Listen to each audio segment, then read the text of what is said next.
Hello भाई लोग। हम इस लेक्चर में हम सेकेंड काइनेटिक वॉर को समझेंगे, पूरी डिटेल में समझेंगे, कारण क्या था ये समझेंगे।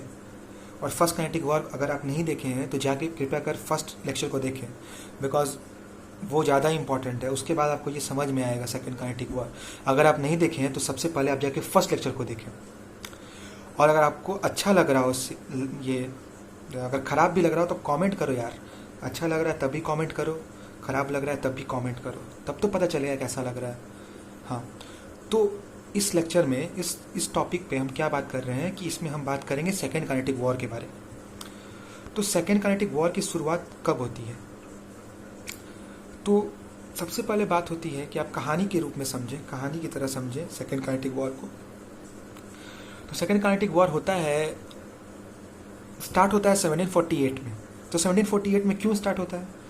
बात होती है कि 1748 में जो हैदराबाद का जो निज़ाम होता है उसकी मौत हो जाती है। The Nizam of Hyderabad was dead, उसकी मृत्यु हो जाती है। तो जब उसकी मृत्यु हो जाएगी तो वहाँ पे उसकी गद्दी पे बैठने के लिए अब क्या हो जाएगा? लड़ाई होने लगेगी, कौन बैठेगा उस गद्दी पे, कौन बैठना चाहेगा। तो इसके लिए दो लोग आगे आते हैं। ये वो, एक उनका अपना भाई और एक उनका पोता। भाई बोलता है कि हम बैठेंगे और पोता बोलता है कि हम बैठेंगे।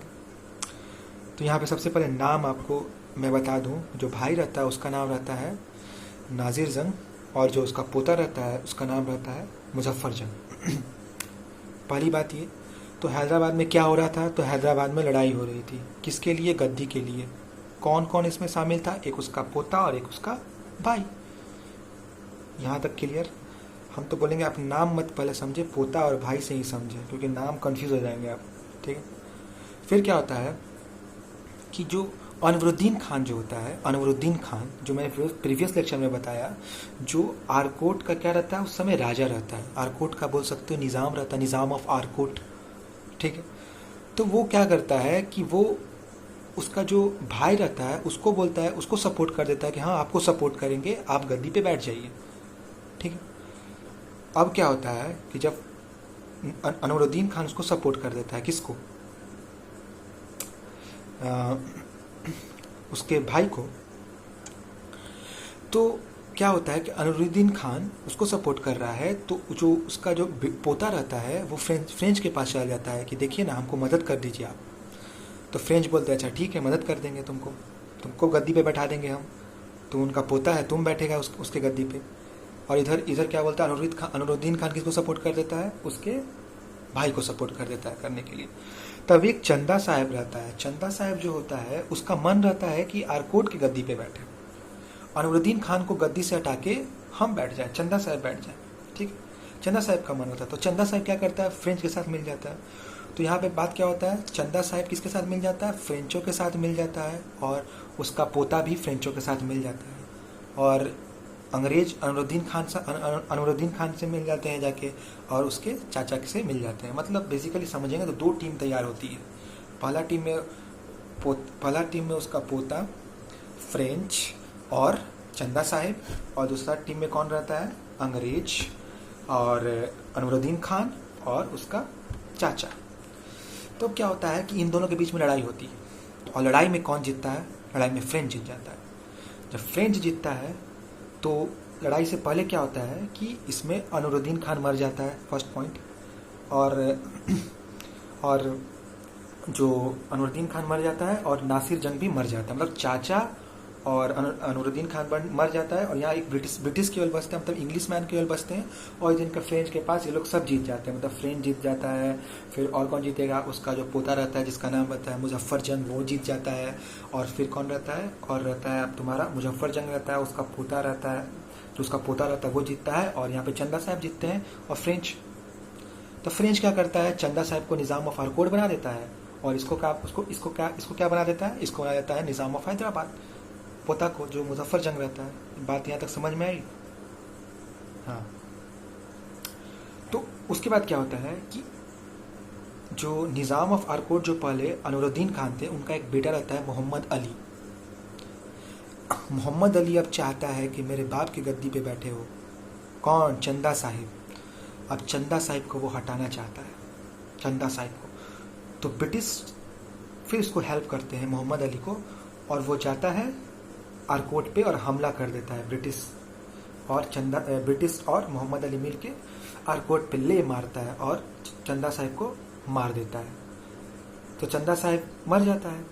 अब जब चंदा साहिब मर गया तो वहाँ पे मोहम्मद अली को बैठा देता है।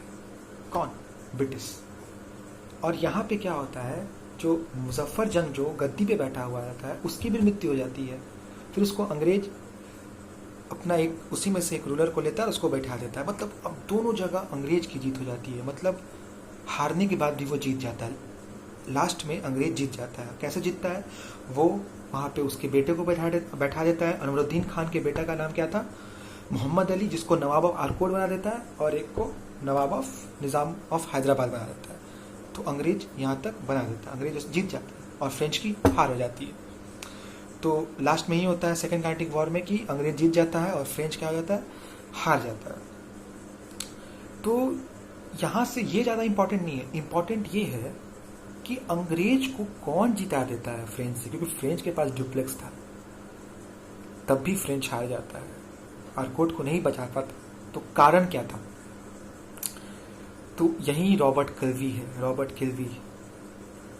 किल्वी आगे आप पढ़ेंगे बैटल ऑफ प्लासी में। तो रॉबर्ट किल्वी जो होता है वो यहाँ पे जीतता है बैटल ऑफ आरकोट। 1751 में बैटल ऑफ आरकोट जीतता है। और रॉबर्ट किल्वी की वजह से ही, माने आप रॉबर्ट किल्वी की वजह से ही, क्लाइव बोलते हैं, रॉबर्ट क्लाइव की वजह से ही ब्रिटिशर्स इंडिया पे राज कर सके। मतलब उसी के कारण, रॉबर्ट क्लाइव के कारण ब्रिटिशर्स इंडिया पे राज कर पाए। वही आदमी पहला था जिसने पहला जीत दिलाया। उसी के नेतृत्व में या उसी के लीडरशिप में इंडिया को पहला जीत मिली। कौन? रॉबर्ट क्लाइव की। ठीक है। तो यहाँ पे सेकेंड कार्नेटिक वॉर खत्म होता है। सेकेंड कार्नेटिक वॉर में लास्ट में अंग्रेजों की जीत हो जाती है। लेकिन फ्रेंच और अंग्रेजों के बीच में एक ट्रीटी फिर साइन होती है, जिसको ट्रीटी ऑफ पौंडीचेरी बोलते हैं, जो 1754 में होता है। इनके बीच में ट्रीटी क्या होती है कि हम आपके पौंडीचेरी को ये कैप्चर कर लेते हैं लड़ाई के बाद। ठीक है। तो बोलता है कि हम आपके पौंडीचेरी को फिर से आपको दे देंगे। इंग्लिश बोलता है फ्रेंचों को कि हम आपको पौंडीचेरी दे देंगे, लेकिन आपको डुप्लेक्स को यहाँ से भेजना होगा। You have to send the Dupleix, the governor of French, from India to France. इसी तरह से यहाँ पे डुप्लेक्स चल जाता है फिर।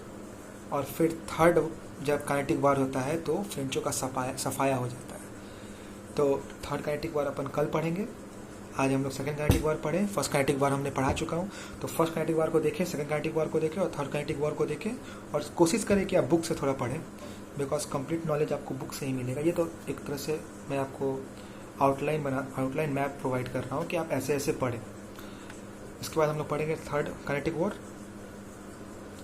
तो अगर अच्छा लग रहा है इस वीडियो को लाइक करें, शेयर करें।